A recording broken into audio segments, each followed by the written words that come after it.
A very good afternoon to all my dear students.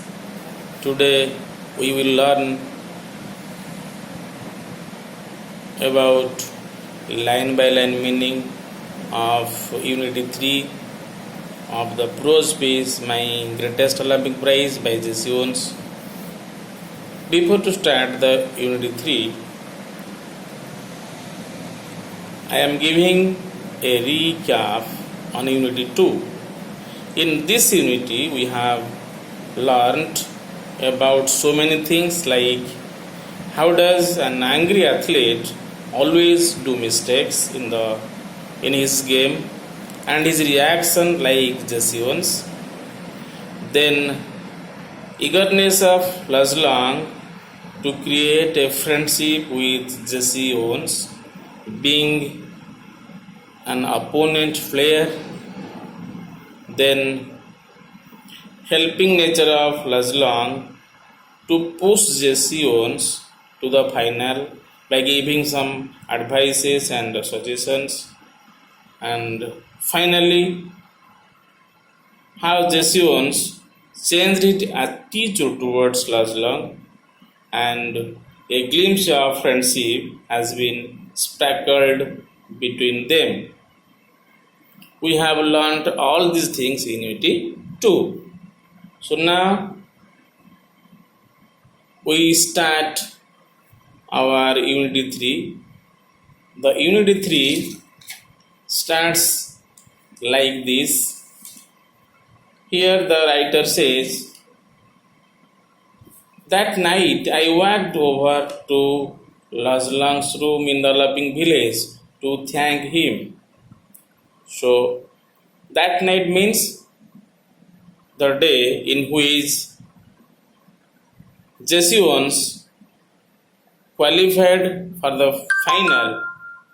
In that night, he walked over to Lazlang's room in the Olympic village. He went to visit Lazlang. He went to visit his room, and it was the Olympic village.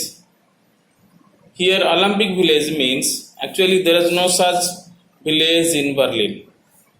But at that time of Olympic Games, so many athletes were staying in different hotels or buildings or parts all around the Berlin, and they were creating an atmosphere of an Olympic village. That's why the writer says it was a Olympic village, and he went there. Jesse Owens went there to thank him, to congratulate him for his success.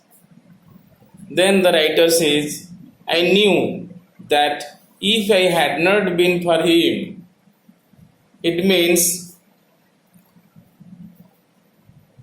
Jesse Owens says, if Lazlang had not been helped him in qualifying jump, if Lazlang had not been helped him in the qualifying jump, I probably would not be jumping in the finals the following day.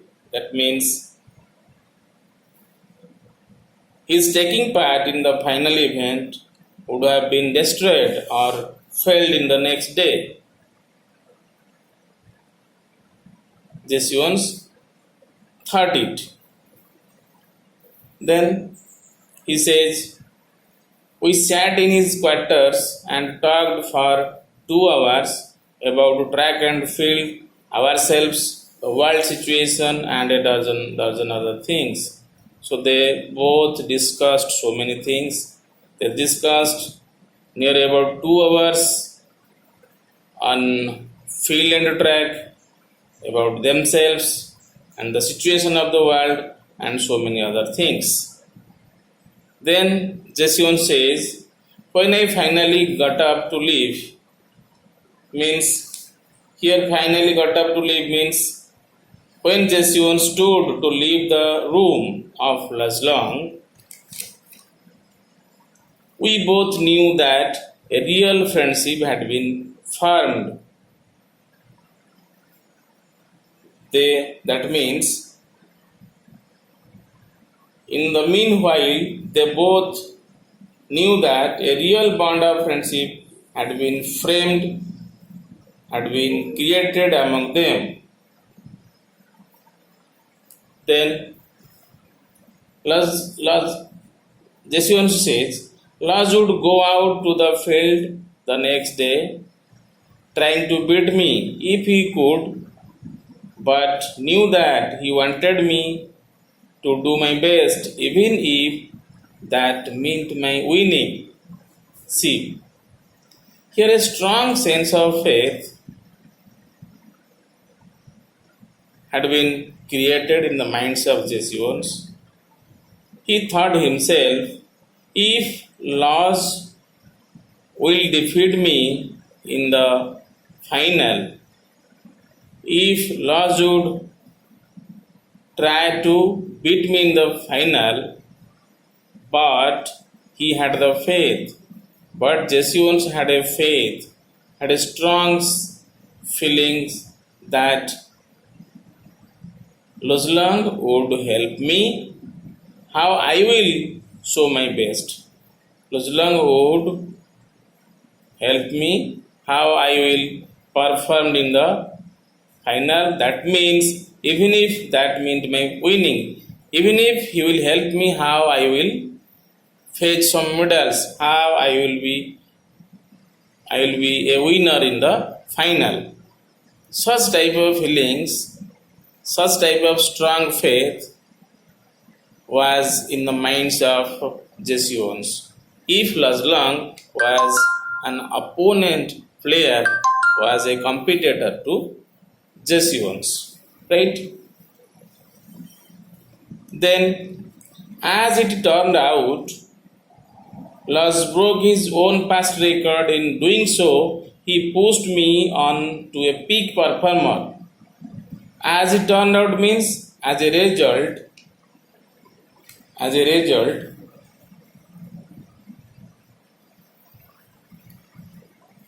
it means Lars broke his past record, but after did his best, he also tried a lot how Jesse Owens will be a best performer, which was in the minds of Jesse Owens. Then I remember that at the instant I landed from my final jump, the one which set the Olympic record of 26 feet 5.14 inches. He was at my side. So in that moment, when Jesse Owens was ready for the final jump and hit the record of 26 feet 5.14 inches, he was my side. Means he supported me and thanked me. Jesse Owens says, when I was hit the target, I was hit the record, at that time also Lozlang was with me. He supported me and came to congratulate me for my winning, which is very rare to see in a game. Right? Then he says, despite the fact that Hitler glared at us from the stand not 100 years away. And again Jesse Owens says, despite the fact that means in spite the presence of Adolf Hitler, he did not care him, that means Lozlang did not care to the presence of Adolf Hitler. He came straight and congratulated me. So Adolf Hitler looked angrily because Adolf Hitler was